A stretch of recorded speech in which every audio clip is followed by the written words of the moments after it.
Yo, welcome back to another riveting tutorial by your boy. Today we're gonna do like a Gunna Wheezy type beat. Since DS4 kind of went like viral recently, I thought, well, why not, you know, pushing penis and all that. And this beat is kind of like OG Wheezy with like the big horn sections and you know, just like the crazy snare rolls and 808s. But before that, I just want to say thank you for 5k. We appreciate every single one of you guys. We've been grinding hard. It's been a crazy ride so far, and I'm so excited for this year. We've got so much shit planned. We just dropped the website, so definitely be sure to check that shit out. There's a bunch of free kits in there. I think I got like 3 loop kits in there that's free. Chris has a free loop and MIDI kit, so definitely check that out. We've got Sora, which is Cage's kit, and we've got the Omega kit on there as well that you guys can buy. And there's a bunch of discounts going on now as well. I think the Sora kit is like 40% off now, which is crazy. So definitely go check that out. Links will be in the description. Be sure to check out my socials if you fuck with ya boy. But yeah, let's just get into it.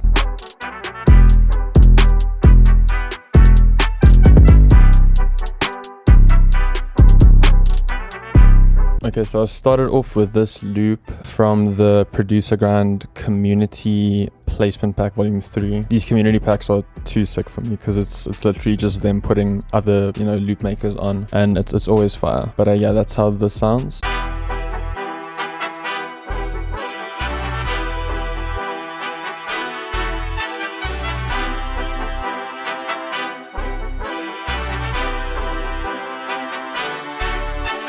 And then for the intro, right off the bat, I added some wider to it at about 100%, which is basically just like a stereo separation plugin. Really do recommend this. I don't really use it on a lot of loops, but for like intros and shit, it's really nice when it starts wide and then it kind of narrows down into the drop. And then I just put this EQ on it because the loop is a bit fucking huge and there wasn't really any space for the drums. And then I added a love filter on it, I think just for the intro. And then this EQ because the high end was a bit sharp. So yeah, I basically automated the love filter, the wider, and one of the EQs to kind of give it like that vintage feel before the drop comes in. Oh yeah, and I think I pitched up the intro by an octave. And the easiest way to do that without fucking waiting a year to, you know, let your FL stretch your loop is as soon as you have your loop on time, whether you want to fucking like speed up the tempo or do whatever to the loop, even if you just want to leave it like it is, I recommend put it on stretch over here by mode. Then you can just have full control with the pitch knob. So yeah, that's how this sounds.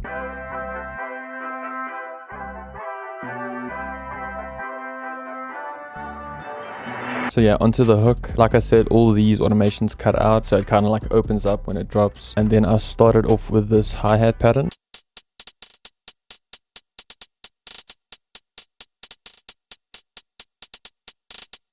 So yeah, very simple hi-hat pattern. I didn't want to go too crazy with rolls because I felt like all the drums together is going to be a bit busy because I added a bunch of snare rolls and 808 rolls and shit. So I just felt like this pattern really fit the bounce. Oh, and on my hats, I did the El Clasico soft clipper trick, turning down the threshold and then just pumping up the boost knob until it hits that corner. It just kind of lets your hats hit through the mix way harder, especially with these Wheezy beats. I feel like the hats are pretty fucking prominent. And then I just added some fruity reverb to it to give the hats a bit more room. After that, I added this rim and I layered it with this snare, and that's how this sounds.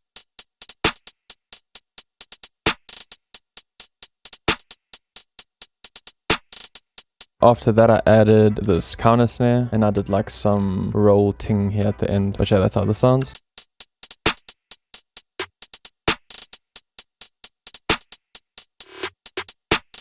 After that, I did the 808s. Didn't go too crazy with the 808s, but I did a couple of triplet rolls and whatever the fuck happened here. I feel like with these Wheezy beats, you can kind of go wild with 808s. Whatever fits the bounce, because like bounce is always the most important thing when it comes to these like heavy trap beats. You really want an 808 pattern that really inspires the artist in a way to come up with like different flows and really like ride out the beat. So yeah, that's how this sounds.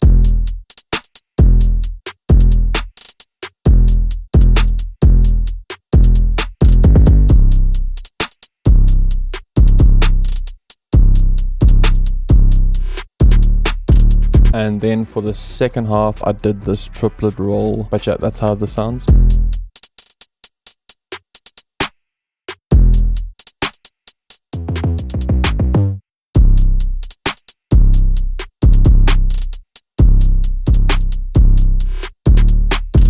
And yeah, as you can hear, I cut out the clap in the first bar, and then I cut out the hats when the claps hit before the roll, if that makes sense. So yeah, it just kind of like leaves spots open for the artist to kind of like go off of. You're just basically trying to like cater to the artist as much as possible, and these small details really go a long way when artists look for beats. And then after that, I added the kick, which basically just follows the 808 pattern, I'm pretty sure. I just left out some kicks with rolls because obviously the kicks would be a bit fucking overbearing. I don't even think this kick really hits hard. Yeah, this kick's like hitting at fucking, you know, sub 12 dB, which I usually don't do. I usually make it hit at like 3, but I kind of use this kick as the transient of the 808, which is like that punchy start of the waveform, because I felt like this 808 just needed it. I probably could have used a different 808 with just like a more punchier transient, but yeah, I just felt like this worked in the moment, so I kept it as it is. And yeah, that's about it for the drums. Other shit I added was like this transition sweep from the Mirror Touch 2 kit, but yeah, that's how this sounds. And at some parts I added this reverse 808. When I do reverse 808s, I usually take a different 808 from the 808 in the song, because I just feel like it keeps it interesting, gives it a bit more variety. But yeah, I basically dragged in the 808 and just like manually reversed it here, and then just played around with the in knob until I really fucked with the length of the 808. So yeah, really subtle. It kind of just makes the second half of the chorus hit a bit harder, especially with like the hats cutting out and shit. Another like transition thing I usually do, I'll cut out the hat 2 bars before the drop, and then the clap a bar before the drop, and same with the 808. And then whatever EQ or love filter, or you know, whatever intro thing I used to automate, I usually just bring it back here, and it just makes that last hook hit way harder.